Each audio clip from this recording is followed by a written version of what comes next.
Jaarsummaa yookiin kootti dhufee jechuun maal jechuudha? Jaarsummaa kana yookaan kootti dhufee namoota akkamtu dubbatuu danda'a? Yoo biyyi takka biyyaaf biyyi wal dhabde jaarsummaan fixuun danda'ama?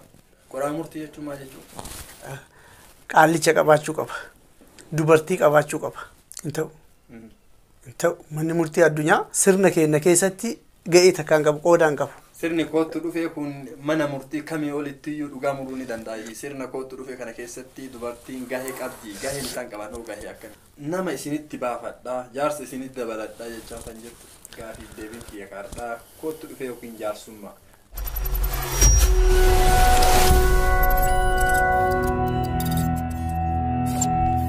Assalaamu alaikum warahmatullahi wabarakatuh. Ashama harka fuune sagantaa addaa tokko qabatee isiniif dhiyaatee jira. Sagantaa addaa kiyya haga dhuma sagantaa keenyaatti akkan hordoftan gamanumaan isin affeera. Guyyaa har'aa sagantaa gaafiif deebii isiniif qaba.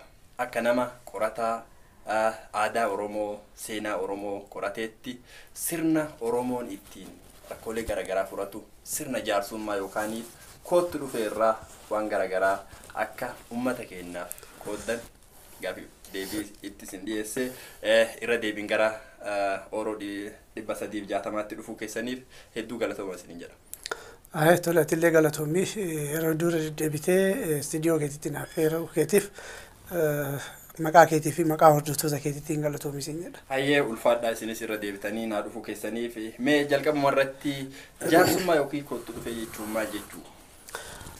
Jaarsummaa jechuun akkuma ati dura kaaftee sirna ittiin wal dhabbee furanidha. Sirna ittiin wal dhabbii furan. Sirni kun maal jedhama? Jaarsummaa jedhama. Kanaafiyyuu jaarsummaan ammoo yookiin kootti dhufeellee jedhameetiin ni yaamama. Kootti dhufeen ammoo jalqabbii hojii jaarsummaati. Walumaa galatti jaarsummaa jechuun sirna ittiin wal dhabbii furan. Sirna ittiin furmaata fala itti barbaadan jechuudha. Jaarsummaa kana yookaan kootti dhufee namoota akkamtu dubbatuu danda'a? Nama akkamtu dubbata? Nama heeraa fi seera beeke ta'uu qaba. Heeraa fi seera uummanni Oromoo kaleessa tubatte beekuu qaba. Heeraa fi seera gaafa isin jedhu fakkeenyaaf uummanni Arsii heera tumate qaba, seera qaba. Kana beekuu qaba, gosoota heeraa beekuu qaba, gosoota seeraa beekuu qaba.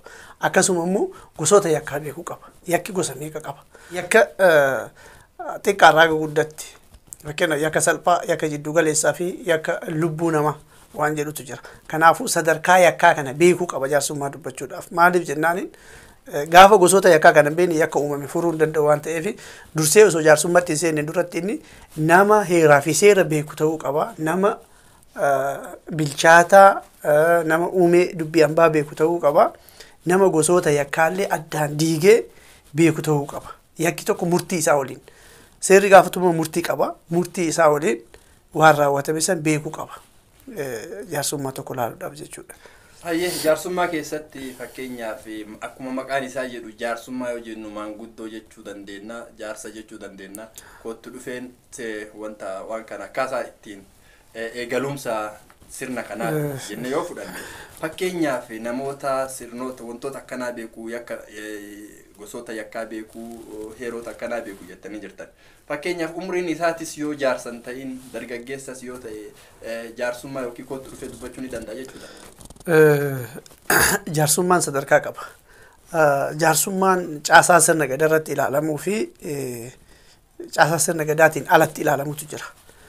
Jaarsummaan caasaa sirna gadaarraa dhimmi tokko waldhabbii wahii uumamee waldhabbii uumamee san himannaan abbaa gadaa bira yoo dhufe jaarsi himannaa abbaa gadaarraa fuudhu sun jaarsa beekamaa uummanni beeku ka uumee harkaa qabu nama akkasiisan ta'uu qaba.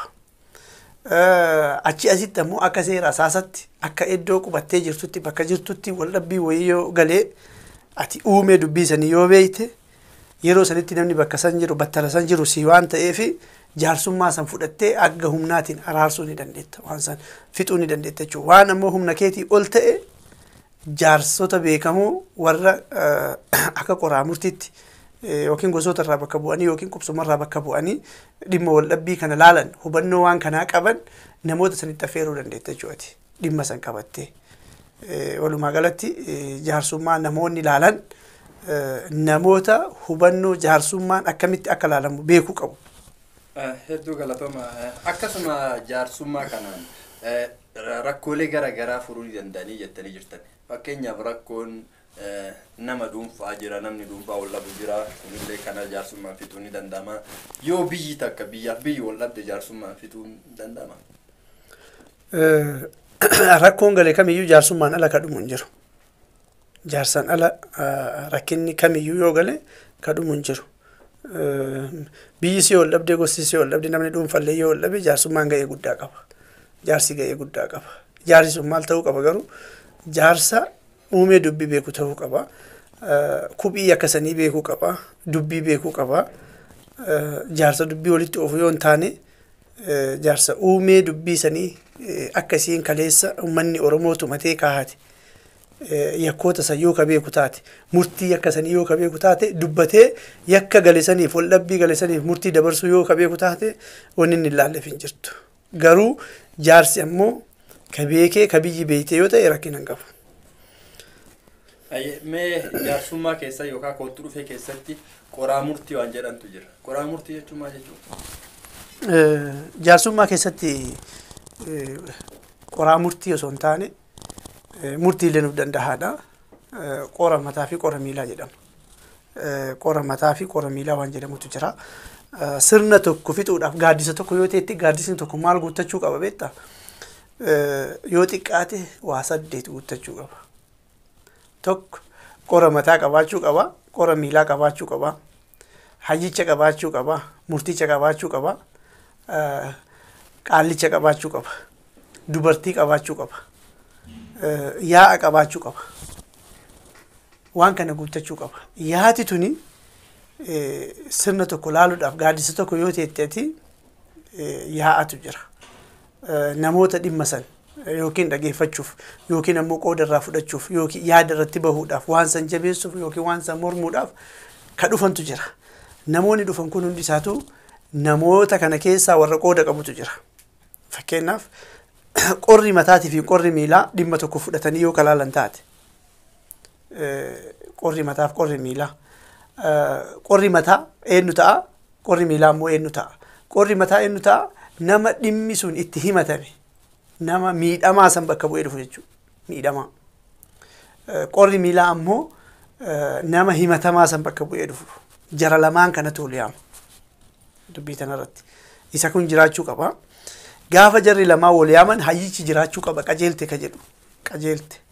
Dubbii akkanumaan jaarsonni lamaan akkuma isaanii ta'etti hin dubbatan. Hayyichi uumee dubbii beeku, kan akka san raawwatame akka itti dubbiin dubbatamu beeku, qori lamaan kun akkaataa isiin akka dubbii kanarraa jarri hin dabneef ka eegutu jira hayyichi. Qora lamaan tan akkamitti teessisanii wal fuullee teessisan akkanatti, wal maddiin teessisan. Akka isiin dubbii tan hin dabsineef, akka isiin dharatti hin mayneef, akka jarri lamaan walii galanii dubbii tan hin balleessineef akkana wal fuullee teessisan. Teessumti jira akkana. Gaafa kana gaafa qorri mataa waamee qorri miilaa jalaa awwaatee waliin haasa'an. Haasa'a kana keessatti namni tokko ka qora kana keessa dubbii tana yoo ka dabsu taate, yeroo qoru qora kana yoo ka irraa dhabu taate, hayyichi maal jedhaan qajeelte jedhaan. Qajeelte uuma nan baata naan bultee qajeelte uumarraa dabdee fi qajeelte akkanatti deebitee qortaa fi qajeelteedhe qora san qajeelcha. Akkanumaan ani jaarsa jedhanii dubbii takka fudhataniitumaan jalqabaa gadhumatti itti deemuu hin danda'an. Hayyichi uumee dubbii sanii kubii dubbii sanii beeku, bakka kubii dubbiin sun itti caccabtu beeku jiraachuu qaba. Yookaan ijaarsonni maal godhuu micciiraa oolan. Dubbii tana hin micciiramti. Micciiramnaan ammoo dubbiin hin cittu. Kanaaf hayyichi dubbii kubii beeku. Kan yoo jarri irraa dabdee micciiruu barbaaddu inni qajeelchuuf bira jiraachuu qaba. Kan dubbanne ka taa'ee uummata kana laalu jechuudha. Yoo inni irraa dabee dubbii tana micciiruu ka barbaadu taate qajeelte jedhaani. Uumaan dubbii tanaa akkanatti bultee kubiin isii akkana deebii qori jedhaan qajeeli. Hayyee galatooma amma waan tokko ta'atii fi qora miilaa jettan. Fakkeenyaaf akka amma seera addunyaan tun ittiin bultu mana murtii jedhanii fakkeenyaaf yoo waan akkanaa kana yoo laaltu waan kanaan waan hedduu wal fakkaatu qaba. Fakkeenyaaf amma qora mataa qora miilaa ka jettan kun qorri miilaa nama waan itti galansan ka miidhame san yoo ta'u abukaatoo qaba yoo jenne. Amma namni kun qora miilaa kana ta'uu ni danda'a. Abukaatoo kana qora miilaa jenna akkasitti yoo fudhanne ta'a. Hin ta'u. Hin ta'u. Manni murtii addunyaa qora miilaatii miti sirna keenya keessatti ga'ee takkaan qabu qoodaan qabu. qoodaayyuu kennuuf hin Akkaataan dandeenye. adeemsa teessuma isaa waan wal fakkaatu. Tartiiba isaanii haga tokko fakkeessan sirna kanaan wal fakkeessuu deeman malee sirni lafaa fi samiidha walitti hin dhufu. Sigalee sirna keenya keessa safuutu jira, duudhatu jira, adabatu jira. Kanaafiyyuu sirna walii amananii wal jala masakaman. Sirna addunyaan tun ittiin bultu mana murtii kamii giddiin itti murteessan malee namni ofii isaatii fudhatee aamin badiin kun kiyya jedhee korma baasee narraa qaladhaa narraa fudhadhaa jedhu hin jiru. Mana murtii har'aa kana. Kanaafiyyuu waluun fakkaatuyyuu jinjara. Sirni kootu dhufee kun mana murtii kamii olittiyyuu dhugaa muruu ni danda'a jechuudha. Kamii olittiyyuu dhugaa mura. Ayyee hedduu galatooma. Mee as keessatti sirna kootu dhufe kana keessatti dubartiin gahee qabdi. Gaheen isaan qaban hoo gahee akkamiiti? Eetti si deemaa jira. Qoraa murtii jedhee qajeelche hayyicha jira siin jedhe. Hayyichi qoraa murtii warra nama qajeelchu. Hayyichi. Qoraa murtiin tun gaafa qortee irraa baatee huuruu itti fuuti mana itti huursiti manni itti huursaa yaadaan gabbisa jechuu manni. Gungumni jira as keessa. Gungumni bifa lamatu jira. Gunguma ol baasanii fi gunguma garaa jalaan gungumantu jira. Gunguma jaarsummaa gunguma yaa'aa ol baasanii gungumatu. Gunguma ammoo caasaa sirna gadaa gunguma abbaa gadaa ammoo garaa jalaan gunguman itti waliin fuudhan jechuudha. Sani sagantaa biraa keessatti gungumni maal akka ta'e keessatti ilaaluu dandeenya. Kanaafiyyuu gungumni itti fuudhan mana kanarra manni itti gunguma jechuu warra as keessa jiru kun ka yaada san deeggarullee ta'e ka yaada san faallessullee ta'e namni hundinuu yaada ofii itti bahata. Gunguma jechuun karaa bilisaatiin uummanni karaa itti yaada ofii bahu akkana jira. Itti aanee ammoo qaallicha jira sulamti ka jedhu. Dubbiin qoraa murtii ilaalan kun warri jara ilaalti kun heera uumaatiin akka waliin dhabne eegee wanni murtiin isaan dabarsan kun heera uumaatiin ka waliin dhabne yoo ta'u waan safuun cabsine waan duudhaa uummata Oromoo hin xu'ine waan hamaa of keessaa hin qabne yoo taate sulamte ka jedhutu jira. Murtiin kennu muramte jedhu sulamte jedha. Sulamteen tuni iddoo tokko tokkotti jaaladhe jechuu waan isin dabarfattan kan ta'eera naa ta'eera jechuu isatu jira. Qaallichi jiraachuu qaba. Itti aanee dubartiin jiraachuu qabdi. Sirna kana keessa jechuudha. Inni dubartiin jilban qabdu dubartiin gaaddisanteetti jedhani kijiba. Kuni kijiba. Dhimma isii irratti jilban qabne. Dhimmi isii dhaabata irratti muramaaf waan ta'eef jilban qabu. Malee dhimma uummataa irratti hin teetti. Gaaddisanteetti. Kanaaf gaafa teettu dubartiin maal jetti? Ani dubbadhe jetti. Yaadni sun yoo galeefillee yoo galuufillee baate yaada baati. Maal jetti? Ani dubbadhe jetti. Ani dubbadhe uumeen kaleessa dubbii tanaa akkanaa kubiin isii akkanaa dubbiin tun tana dhaddachi ibaluu kalee akkanatti murate dhaddachi warra ibaluu kalee akkanatti murate dubbiin har'aa tun ammoo sanirraa narraa dabde jettee ani dubbadheedhaan dubbattee yaada ofii ibsachuu dandeetti. Jaarsummaa keessatti qooda akkanaa qabdi jechuudha dubartiin. Dhimmi wayii gaafa galee dhimma sanirratti namni murtii dabarsuuf qoraa murtiin taa'ee jedhe yaa'a san keessaa isiillee qooda akkanaa qabdi dubartiin. Hedduu galatoomaa waan guddaa isinirraa baranna. Ammas achuma irratti fakkeenyaa fi dubbii takka jaarsummaa yookiin kootu dhufee tokko taa'anii dubbii tana erga goola barra gahanii namni lama wal dhugaan lamaan mootu jira. Dhugaan lamaan mootu jechuun dhugaan kama nama tokko jechuun tokkochuma dhugaa qaba. Yoo wanti kun mormantu ta'e yookaan didu ta'e waan kana dhugaa murteessan kana fudhachuu ka didu taate maal godhuu danda'a? Namni tokko qoraa murtii ilaalee badii isaa qulqulleessee baasee agarsiisee inni ka didu yoo taate immoo waliin hin dhibbatan. Aantichatu jira. Aanticha jira. Aanticha jechuun nama kanatti aanu. Nama kana qabachuu danda'u isatti murtii dabarsanii nama kee qabaddu daniin. Murtii saniin aantichi nama san qabata. Nama sana immoo diduu hin danda'u. Kanaafuyyuu karaa kamiinuyyuu sirna jaarsummaa araaraa kana keessatti aadaa Oromoo kana keessatti namni tokko ka'eetiin naan ta'u murtiin isin dabarfattan naan ta'u jedhee ka'ee diduu hin danda'u. Maaliif jennaaniin aanticha tochi jira aanticha irra kaayani nama isatti aanu jechuudha. Isatu qaba. Nama isinitti baafadhaa jaarsa isinitti dabaladhaa jechaa kan jirtu. Inni suni yoo teessumti irratti waliin galini. Ka jaarsa dabalatu jaarsa dabalata. Fakkeenyaaf qorri lamaan gaafa wal qoraatiin hin jiran qorri lamaan yeroo wal qoranitti yoo walii galuu dadhaban murtiirra gahuu yoo dadhaban jaarsa dabalatan. Murtiirra gayanii hayyichi qajeelte kaayee yaati itti gungumtee abbaa murtii dabarse taananiin murtii tana inni fudhachuu yoo baate aanticha fudhata aanticha dabarsan malee diduu hin danda'u akka seera walii galatti jechuudha. Malee abbaan murtii hin kennu qorti lamaa walii galtuyyuu yaati manni jechuu namoonni sagantaa san irratti hirmaatan irratti walii galuu qaban waan san irratti fudhatuu qaban amansiisuu qaban uummata san. Hayyee kabajamtootaa fi jaalatamtoota kiyya sagantaan kiyya akka guyyaa har'aa akkuma jalqaba irratti isinitu hin sagantaa gaafiif deebiin kiyya har'aa kootu dhufee yookiin jaarsummaa hayyuu kenna barreessaa kitaabilee hedduu Muhammad Kadir hangaafii har'aaf isinii qabadhe xumuree jira mee as keessatti wanti ibsamuu qaba jetta yoo jiraate itti nu dabalaati sagantaa kenna golama. Sirna kootu dhufee keessatti egaa haganaa miti amma waan xiqqoo irraa haasofne sirni jaarsummaa sirni kootu dhufee tartiiba qaba.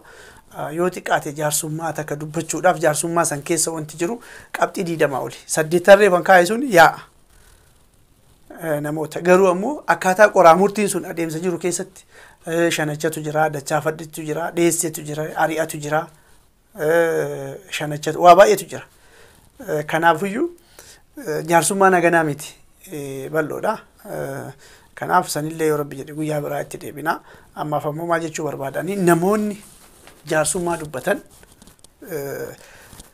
rabbi haa sodaatanii namaa miti. Gaafa jaarsummaa dubbachuu deemtati uumaan wal dhabda. Akka rabbii wal dhabaa deemtu beekamaadha. Dubbii takka yoo dabsite rabbii wal dhabda. Dubbii namni sitti hin beekne ati dabsuu hin beekne uumaan ammoo akka ati dabsite waan beekuufi uumaan wal dhabaa jirta. Maal jedhanii cubbuu manaan bayaniin alaa galanii jedhan. Kanaafiyyuu warri jaarsummaa dubbatu ufaa laalu, ufaa eegu, arraba qajeelaa qofa osoo hin taane hayyummaa dandeettii fi mul'isuu qofa osoo hin taane waan hojjechaa jiru kana keessatti jaarsummaa dubbachaa jiru kana keessatti uumaan nutti dallana, uummanni nutti dallana, bor ilmaan teenya zajaan kun ilmaan teenya wayii dhaqqaba wani nu amma goonu kun kana laaluu qabani. Akkuma itti dhufe dubbachuu hin qabani. Kanaafiyyuu warri halangee magaalaa bitatanii gabaadha. Halangee sila yookaan gosan namaa kenna yookaan daddachan namaa kenna yookaan qubsuman namaa kenna yookaan dhiikan namaa kenna. Uummata beekee sii kenna jechuudha halangee ittiin waa tajaajiltu. Amma halangee jaarsummaa halangee bitatanii gabaa bitatanii anabbaa halangeeti jedhanii halangee qabatanii jaarsummaa laalan. Wanni kun safuu guddaadha waan ta'eef nama qofaan osoo hin taane uumanillee wal dhabaa jirra. Gaafa kana goone. Kanaafiyyuu namoonni akkasii sun ufaa laalanii jedha. Guyyaan guyyaa jaarsummaati waan ta'eef namootuma jaarsummaa dubbatanii ergaa dabarsa. Dhaloonni ammoo namoota jaarsummaa dubbatan kana hordofanii akkaataan uummanni keenya kaleessa itti wal araarfatu itti dhimma tokko itti fixatu akkam akka inni ta'e hagamta akka inni bakka guddaa akka inni qabu adabaa fi safuu akkamii akka inni qabu irraa haa baratanii jedha. Kanumaan hin goolabuu barbaadanillee. Hedduu galatooma waan hedduu akkasiin irraa barannu abdii qabaa. Kabajamtootaa fi jaalatamtoota hordoftoota chaanaalii Oromoo 360 sagantaa kiyya kaardhaa asumaan goolabaa haga sagantaa biraatti walitti deebinutti warri chaanaalii kanaaf haarawaa taatan subscribe godhaa gara maatii keenya dabalamaa isiniin jecha horaa bulaa deebanaa nagahaan jiraadha.